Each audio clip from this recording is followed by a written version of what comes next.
제가 최근에 식단 조절과 운동을 하면서 몸무게를 약 5kg 정도를 감량했습니다. 그리 보입니까? 그동안 건강검진을 하면 심각한 건 아니었지만 지방간에다가 고지혈증, 혈관계통에 주의 소견이 있어서 약을 복용했습니다. 담당 의사 선생님은 저를 볼 때마다 목사님은 운동을 꾸준히 하셔야 하고요, 기름진 거, 맵고 짠 거 그런 거 덜 드셔야 됩니다. 그렇게 늘 조언을 해주셨습니다. 하지만 작년에 오른쪽 어깨를 수술을 받고 재활에만 신경을 쓰다 보니까 제대로 운동을 하지 못했습니다. 그러다가 지난 5월에 본격적으로 식단을 조절하면서 매일 10,000보 이상을 걷고요, 틈틈이 근력 운동을 했습니다. 그런데 최근에 그 효과가 나타난 겁니다. 건강검진 결과 간 수치도 많이 개선이 되었고요, 무엇보다도 통통했던 살이 빠지기 시작했어요.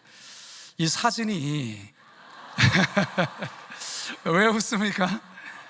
이거 얼마 전의 사진이에요. 4월 달의 사진이거든요. 4월 달 예배 때, 설교 때 찍은 사진인데 이렇게 바뀌었어요. 이게 좀 많이 빠졌죠, 보니까요. 그런데 살이 빠진 것에 대한 이상한 소문이 돌기 시작하는 거예요. 과중한 목회일로 목사님이 큰 병에 걸리셨다, 부교육자들이 속을 많이 썩히셔서 스트레스로 목사님 살이 빠진다, 분립개척의 성도들이 너무 많이 나가는 것에 목사님 밤잠을 설치면서 살이 빠졌다, 이런 이야기가 제 귀에 들리기 시작하는 거죠. 여러분, 전혀 그런 거 아닙니다. 전혀 그런 거 아니고 건강 때문에 식단 조절하고 운동하면서 살이 자연스럽게 빠진 거니까 오해하지 마시기 바랍니다. 여러분, 인생을 살다 보면요, 사실과는 전혀 다른 어떤 이야기가 하나의 소문처럼 이렇게 돌 때가 있어요. 특히 교회에서는 더 그런 것 같아요. 어떤 면에서는 관심이죠. 어떤 면에서는 또 다른 사랑의 모습이겠죠. 소위 카더라 통신원들이 이렇게 많은 겁니다. 근데 교회는 이거 참 조심해야 됩니다. 왜냐하면 사단이 교회를 분열시키는데 이것을 잘 이용하기 때문에 그렇습니다. 오늘 본문에서 바울에 대한 소문도 그랬습니다. 바울에 대한 어떤 오해가 예루살렘에서 하나의 소문처럼 퍼진 겁니다. 과연 바울에 대한 오해가 과연 무엇일까요? 그리고 예루살렘 교회와 그리고 사도 바울은 이 오해의 소문을 어떻게 해결해 나갈까요? 우리 다 같이 본문으로 들어가서 본문을 살펴보면서 우리를 향하신 하나님의 음성 듣게 되기를 간절히 소망합니다. 첫 번째, 따라하겠습니다. 오해의 원인을 찾아야 합니다. 3번에 걸친 이방 선교를 잘 마치고 긴장과 두려움 속에 예루살렘에 도착한 바울과 그의 일행은 뜻하지 않은 예루살렘 교회 성도들의 환대를 받으며 기쁨을 감추지 못합니다. 사도 바울 역시 이방 땅에 있었던 놀라운 구원에 대한 그 역사에 선교의 보고를 하고요, 특별히 이방인 교회 성도들이 모아준 구제비를 예루살렘 교회에 전달하자 야고보 사도를 비롯해 장로들 그리고 성도들 모두가 기쁨에 겨워 하나님께 영광을 돌리며 찬양을 하지요. 20절 상반절입니다. 시작. 그들이 듣고 하나님께 영광을 돌리고. 참으로 훈훈한 분위기가 이어지고 있던 어느 시점에 야고보 사도가 바울에게 한 가지 걱정거리를 이야기합니다. 그것은 바로 바울에 대한 예루살렘 안에 퍼진 어떤 소문 때문이었습니다. 소문에 관한 것입니다. 21절입니다. 시작. 내가 이방에 있는 모든 유대인을 가르치되 모세를 배반하고 아들들에게 할례를 행하지 말고 또 관습을 지키지 말라 한다함을 그들이 들었도다. 여러분, 이게 무슨 말입니까? 사도 바울이 이방 땅에서 선교하면서 여러 이방 나라에 흩어진 이 디아스포라 유대인들에게 모세를 배척하고 자녀들에게 할례를 행하지 말고 유대 관습을 지키지 말라고 가르쳤다라는 것입니다. 지금 이 소문이 예루살렘 안에 파다하게 퍼졌는데 더 큰 문제는 율법의 열심인 수만 명의 유대 그리스도인들이 이 이야기를 들었다라는 거예요. 20절 하반절입니다. 시작. 바울더러 이르되 형제여 그대도 보는 바에 유대인 중에 믿는 자 수만 명이 있으니 다 율법의 열성을 가진 자라. 이 율법의 열성을 가진 자들이 바울에 대한 그 소문을 들었다라는 것이죠. 왜 바울에게 이 같은 소문이 있게 된 걸까요? 사실 이것은 오해에서 비롯된 겁니다. 여러분들도 기억하시겠지만 사도행전 15장에 예루살렘 교회가 이방 선교와 관련해서 아주 중요한 결정을 내립니다. 예수 그리스도에 대한 믿음 외에 이방인들에게, 어떤 이방인 성도들에게 그 어떤 율법의 그 무거운 짐을 지우게 하지 말자라는 결정이었습니다. 단 이 우상의 제물과 피와 목매어 죽인 것, 그리고 음행하는 것은 행하지 말게, 그것은 피할 것을 권면했고요. 율법의 짐을 지우게 하지 말자, 이걸 예루살렘에서 총회를 통해서 결정한 거예요. 그 내용이 오늘 본문에도 나옵니다. 25절입니다. 시작. 주를 믿는 이방인에게는 우리가 우상의 제물과 피와 목매어 죽인 것과 음행을 피할 것을 결의하고 편지하였느니라 하니, 사도 바울은 이처럼 예루살렘 총회에서 결의한 대로 그렇게 행동한 거예요. 이방인들에게 복음을 전하면서 예수 그리스도를 믿는 믿음을 강조했죠. 할례를 받아야 한다거나 유대의 관습을 지켜야 된다는 것 요구하지 않았습니다. 그런데 이것은 어디까지나 이방인들에게 그렇게 한 것입니다. 유대인들에게 한 것은 아니었습니다. 회심한 유대 그리스도인들에게는 율법이나 관습에 관해서는 자율에 맡겼습니다. 자율에. 오히려 혼혈하였던 디모데에게는 유대인들로부터 괜한 시비가 있을 수 있기 때문에 일부러 할례를 받으라고 디모데에게는 그렇게 요구를 했고 지시를 했습니다. 그런데 엉뚱하게도 예루살렘에서 바울에 관한 소문은 바울이 유대인들에게도 할례와 유대 관습을 지킬 필요가 없다라고 그렇게 가르쳤다라는 것이죠. 대단한 오해가 아닐 수 없습니다. 바울은 유대인들에게 그렇게 가르친 적이 없어요. 만일에 누군가가 바울을 모함하기 위해서 악의적으로 이런 소문을 퍼뜨렸다면 정말 바울에게는 굉장히 어려운 문제일 것입니다. 하지만 그게 아니라 바울의 말이 와전되어서 이 같은 소문이 났다면 오해의 원인을 잘 찾고 지혜롭게 잘 풀어가면 되는 것입니다. 사실 오늘날 우리 사회의 큰 문제 중에 하나가 이 가짜 뉴스가 판을 쳐요. 악성 루머가 우후죽순처럼 퍼진다는 사실입니다. 특별히 연예인들이나 정치인들, 유명인들을 주요 타겟으로 이런 악의적인 이 악성 루머가 퍼지게 되면 속수무책으로 당하고 마는 것이죠. 특히 공인들에게 악성 루머는요 정말 치명적입니다. 인격적인 살인을 당하는 것이나 마찬가지예요. 악성 루머의 피해자는 평생 씻을 수 없는 고통을 겪을 뿐만 아니라 어떤 경우에는 이것을 감당치 못해서 스스로 목숨을 끊는 경우도 종종 있지 않습니까? 이런 것을 볼 때 이 악성 루머나 거짓 소문을 퍼뜨리는 그 배후에는 이 악한 마귀의 역사가 있다는 것을 우리는 아셔야 합니다. 사단을 가리켜서 거짓의 아비라고 말합니다. 거짓의 아비.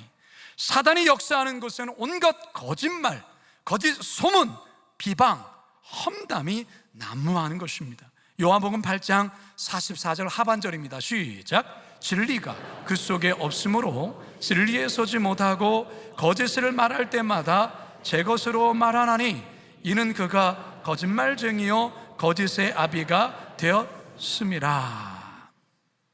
자, 그런데요, 만일에 오해로 인한 소문이나 또는 말의 와전으로 된 것이라면 그 오해의 원인을 올바르게 찾고 바르게 수정해야만 합니다. 그래야 오해의 소문이 눈덩이처럼 커지거나 불어나지 않습니다. 건강한 교회도 오해로 인한 소문이 돌 수 있고요, 건강하지 않은 교회도 오해로 인한 소문이 돌 수 있습니다. 그런데요, 건강한 교회와 건강하지 못한 교회의 차이점이 있습니다. 건강하지 못한 교회는 오해로 인한 소문이 생기면 그 오해가 또 다른 오해를 낳고 그 소문이 또 다른 소문을 낳으며 이게 눈덩이처럼 계속 커져간다는 것입니다. 결국에는 교회를 어려움에 빠뜨립니다. 그런데요, 건강한 교회는 오해로 인한 이 소문을 성도들이 함께 끌어안고 기도하고 인내하며 사랑으로 격려하면서 소문의 불씨를 조금씩 꺼뜨리다가 결국은 완전히 꺼뜨립니다. 이게 건강한 교회와 건강하지 않은 교회의 차이점이에요. 사람이 모이다 보면, 사람들이 활동을 하다 보면 생각지 않은 오해의 소문이 돌 수 있어요. 그러나 그게 점점 커지면서 교회가 어려워지는 교회가 있지만, 그것이 점점 작아지면서 언제 그런 일이 있었느냐 듯이 사그러지는 교회가 있단 말이죠. 교회의 건강성 때문에 그렇습니다. 우리 교회는 어떤 교회입니까? 바라기는 오해의 불씨들을 성령의 능력으로 잘 꺼뜨리시는 그런 건강한 교회, 더욱더 건강한 교회 되기를 주님의 이름으로 축원합니다. 두 번째, 따라합시다. 함께 지혜를 모아야 합니다. 여러분, 최근에 뉴스를 통해서 보셨겠지만 하와이의 그 아름다운 섬 중에 하나인 마우의 섬이 산불로 잿더미로 변한 참 안타까운 소식을 아마 들으셨을 거예요. 지난 8월 7일에 불이 시작되어서 지금까지 실종자만 1000여 명이 넘고요, 사망자 수는 115명으로 집계되었습니다.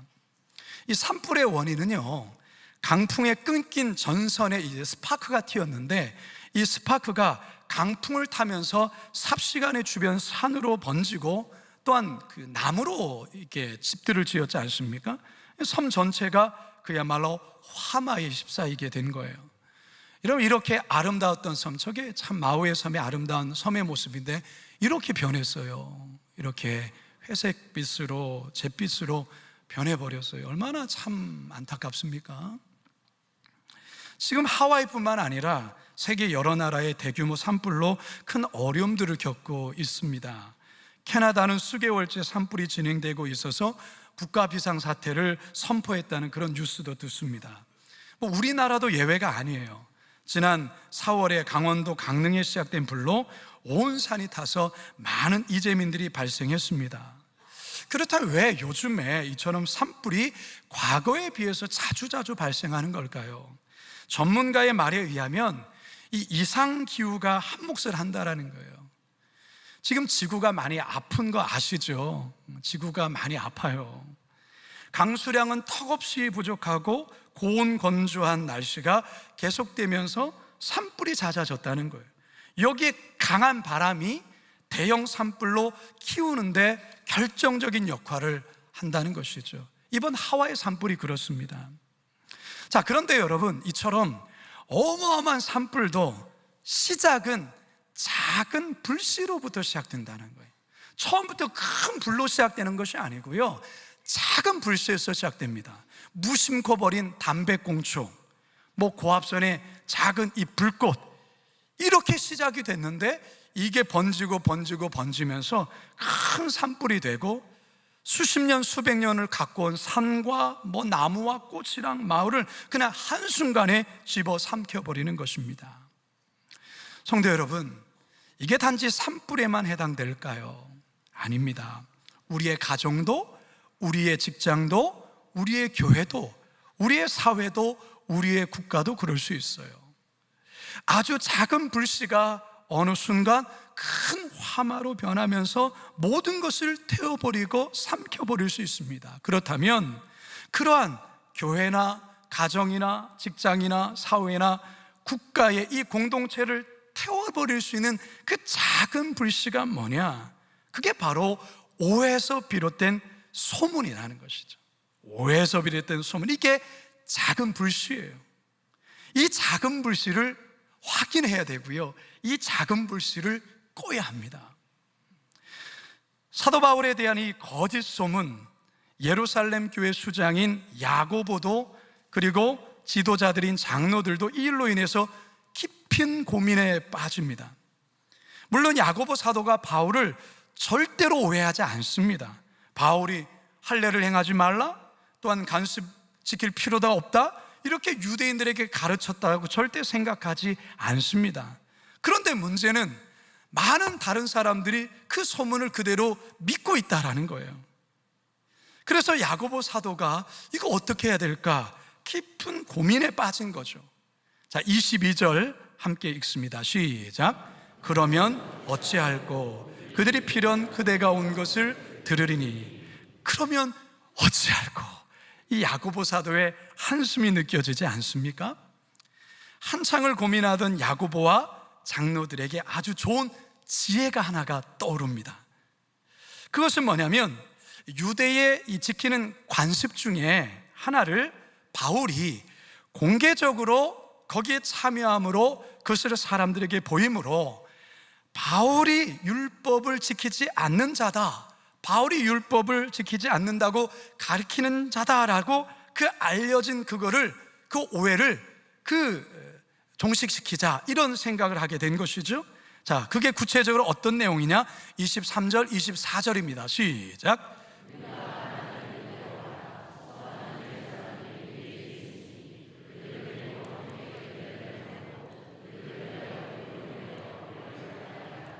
그러면 모든 사람이 그대에 대하여 들은 것이 사실이 아니고 그대도 율법을 지켜 행하는 줄로 알 것이라.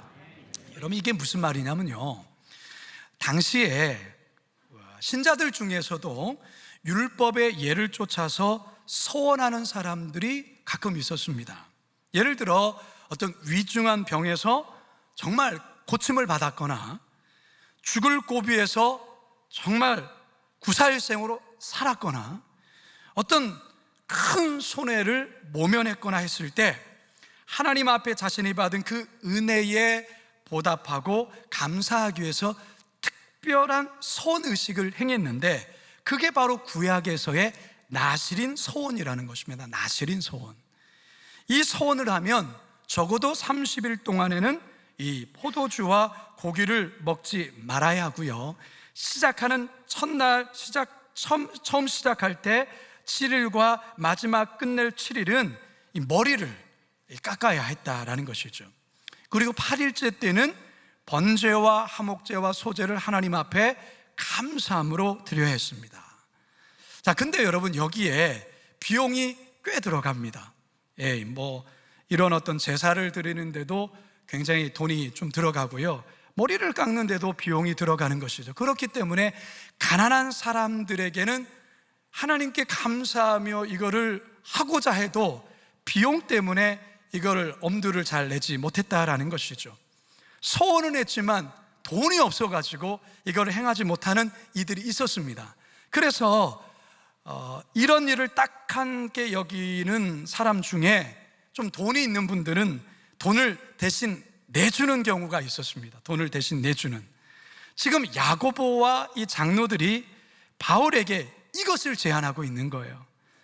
그래서 지금 4명의 서원 대기자가 있는데 바울이 그 비용을 대주고 저들과 함께 그 결례를 행할 때에 많은 사람들이 보게 되어질 터인데, 그러면 바울에 대한 이 오해를 또한 누그러뜨릴 수 있지 않겠는가, 그것을 이제 제안한 거예요.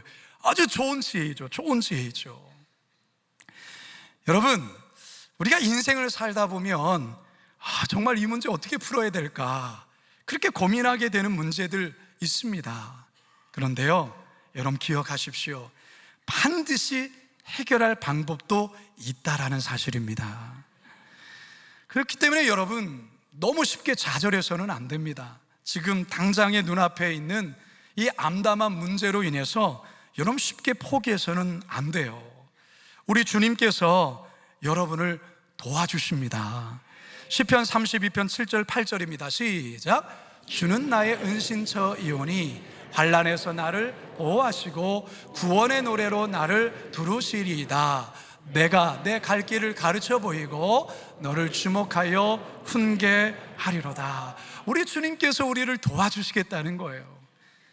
때론 공동체 안에서 어떤 암담한 일들 앞에 이 얽혀버린 실타래와 같은 그 문제들, 우리 하나님께서 도와주신다라는 것입니다.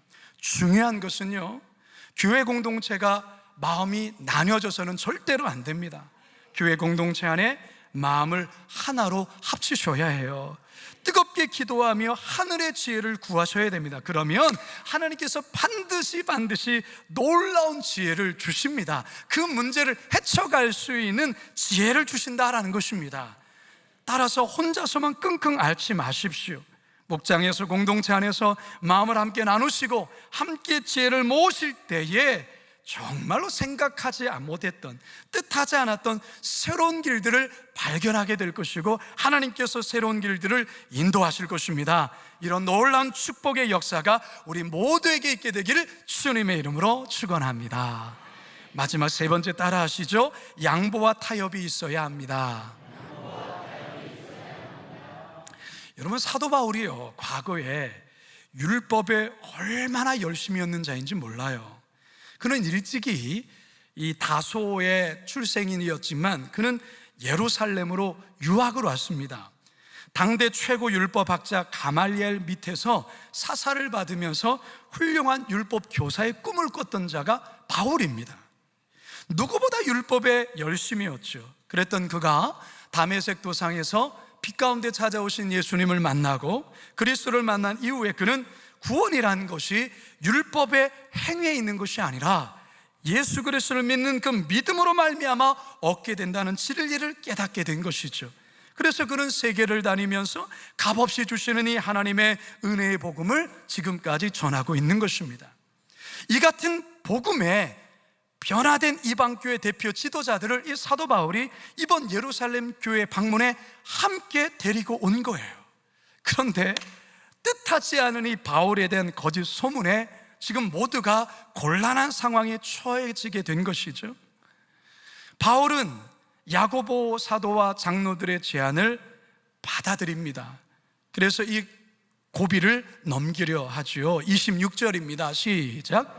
바울이 이 사람들을 데리고 이튿날 그들과 함께 결례를 행하고 성전에 들어가서 각 사람을 위하여 제사 드릴 때까지 결례 기간이 만기된 것을 신고하니라. 아멘. 바울이 야고보의 제안을 수용해서 이 결례를 행합니다. 근데 여러분, 바울의 입장에서 야고보의 제안은 사실 쉬운 그게 아니었습니다. 왜냐하면 지금 바울과 함께 예루살렘에 온 이 이방교회 지도자들은 예루살렘 교회를 돕기 위해서 그 구제비를 들고 온 거거든요. 그래서 이 이방교회와 예루살렘 교회가 하나 되는, 일치되게 하기 위해서 일부러 이 이방교회 지도자들이 이 구제금을 들고 와서 그들에게 전달한 거예요. 사실 이들은 율법과는 전혀 무관한 사람들이죠.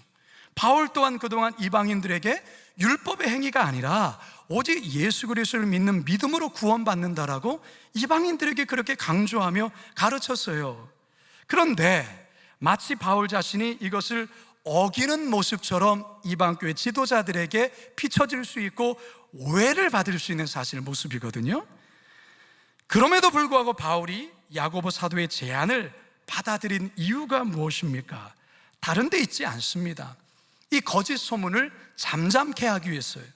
그리고 예루살렘 교회의 화평을 위해서였습니다. 주님의 몸된 교회를 위해서 바울이 양보하고 타협하고 있는 거예요.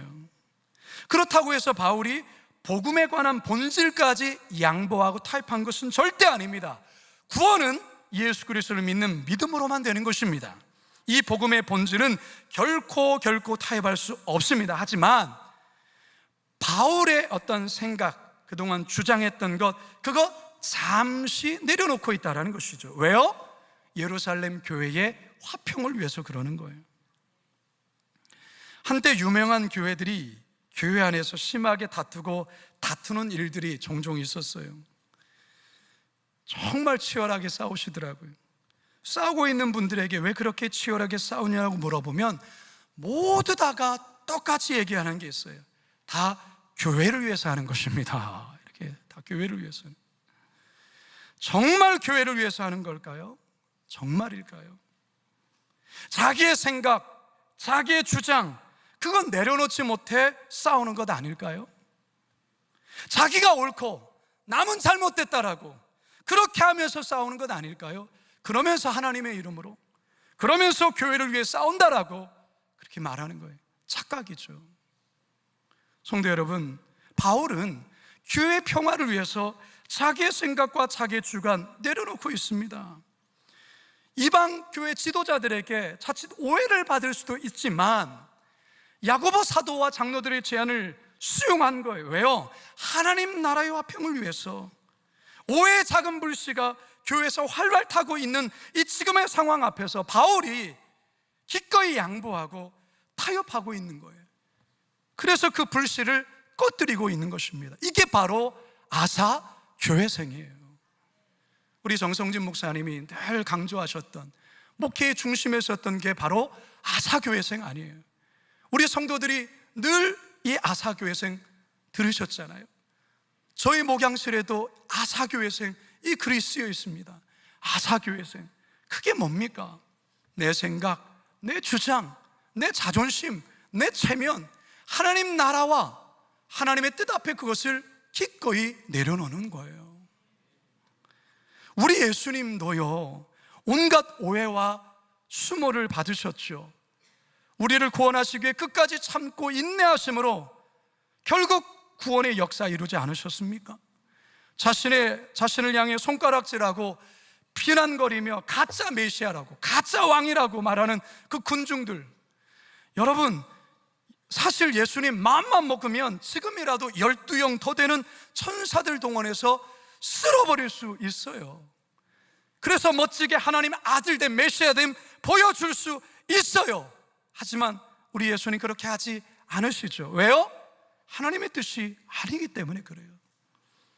그래서 우리 주님 그런 감정, 그런 생각, 자신의 뜻 다 내려놓고 하나님의 뜻을 선택한 것 아니겠습니까? 그렇다면 우리는 어떻게 해야 됩니까? 우리 또한 하나님 나라를 위해, 교회를 위해, 이웃을 위해서라고 한다면 나의 생각, 나의 뜻, 나의 주관 내려놓아야 하는 것이죠. 그래서 양보하고 타협하고 희생할 때, 그럴 때 오해의 불씨들이 꺼지는 겁니다. 이제 저는 말씀을 마치려 합니다. 여러분, 살다 보면요, 사실이 아닌데 오해로 빚어진 잘못된 소문들이 돌 때가 있어요. 직장 생활 중에서도 그럴 수 있고요, 사회에 어떤 일들을 하다 보면 그럴 수 있고요, 교회에서도 그럴 수 있습니다. 그럴 때 여러분, 너무 상처에 깊이 함몰되어서는 안 됩니다. 너무 깊은 절망과 낙심 가운데 빠지면 안 됩니다.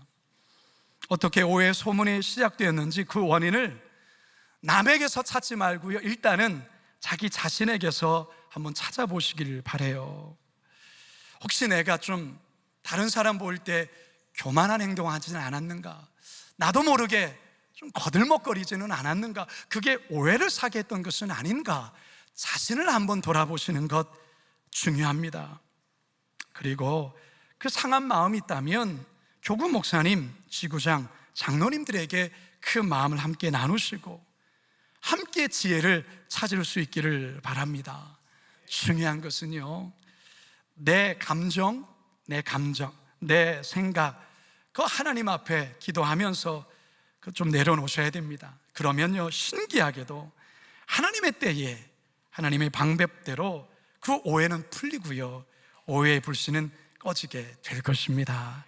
바라기는 오해의 소문이 난무한 세상 속에서 영적으로 늘 깨어 기도하면서 사단의 그 호심탐탐 노리는 우리를 실족시키려고 하고 넘어뜨리려는 그 계략에 흔들리지 마시고 믿음으로 늘 승리하시는 우리 모두가 되기를 주님의 이름으로 축원합니다.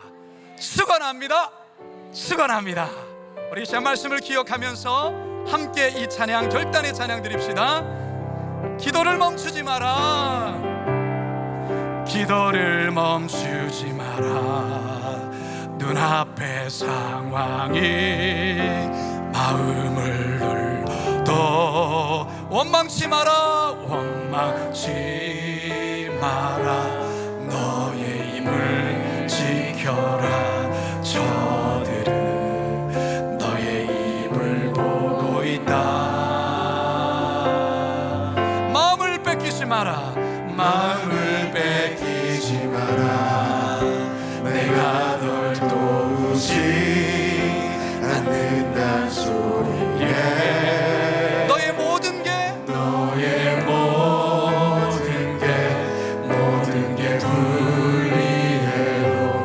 너는 기도를 계속해라.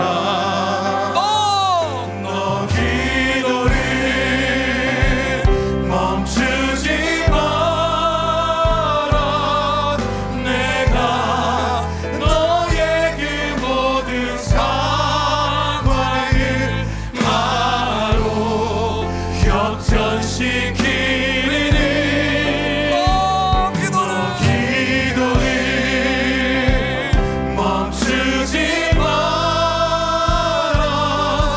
내가 잠시도 쉬지 않고 모든 건 지켜보고 있으니 기도를 멈추지 마라. 기도를 멈추지 마라. 내가 너의 그 모든 상황을 바로 역전시키리니 기도를 멈추지 마라. 내가 잠시도 쉬지 않고 모든 걸 지켜보고 있으니 바로 역전되리라. 여러분 가슴에 손을 얹으시기 바랍니다. 제가 기도하고요, 오늘 축대로 마치겠습니다. 하나님, 사도 바울의 이 억울하고 참 오해에서 비롯되어진 이 소문, 얼마나 마음이 힘들었겠습니까만, 그래도 사도 바울이 정말로 예루살렘 수장인 야고보 사도와 그 장로들의 의견과 제안을 기꺼이 받아들이면서 또 자신의 오해에서 비롯되어진, 지금 화가 날 수도 있지만 그 마음을 잘 누그러뜨리면서 그 권위 아래 순종하며 이 오해를 풀어가는 이 모습을 바라보면서, 하나님, 우리도 인생을 살다 보면 참 뜻하지 않게 이렇게 오해가 나고 그것이 소문이 되어서 그게 다시 자신에게 들려올 때 참 마음이 무너지고 힘들 때 있습니다. 혹시 우리 성도들 가운데 그런 성도들이 있다면 우리 하나님은 아시기에 주님께서 그들의 마음을 어루만져 주시고, 하나님 아버지, 주님의 방법대로 잘 해결하여 주시기를 원합니다. 주님, 건강한 교회와 건강하지 않은 교회가 이 오해의 소문 앞에 그 결과는 참 달라지는 말씀을 들었습니다. 우리 거룩한 빛 광성교회, 때론 일을 하다 보면 서로 다른 의견의 충돌, 또 서로의 생각의 다름으로 인하여 갈등도 있을 수 있고 때론 오해를 받을 수도 있지만, 주님, 그 모든 것을 잘 우리 성도들이 성숙하게 기도하며 양보하며 타협하며 은원하면서 이 불씨를 더 크게 만들어내는, 그래서 어려움을 겪게 되어지는 그런 교회가 아니라 그 불씨를 조금씩 사그러뜨리며 결국 그 오해의 소문의 불씨를 꺼뜨리는 건강한 교회 될 수 있도록 역사하여 주시옵소서. 감사드리오며 예수님의 이름으로 기도드리옵나이다.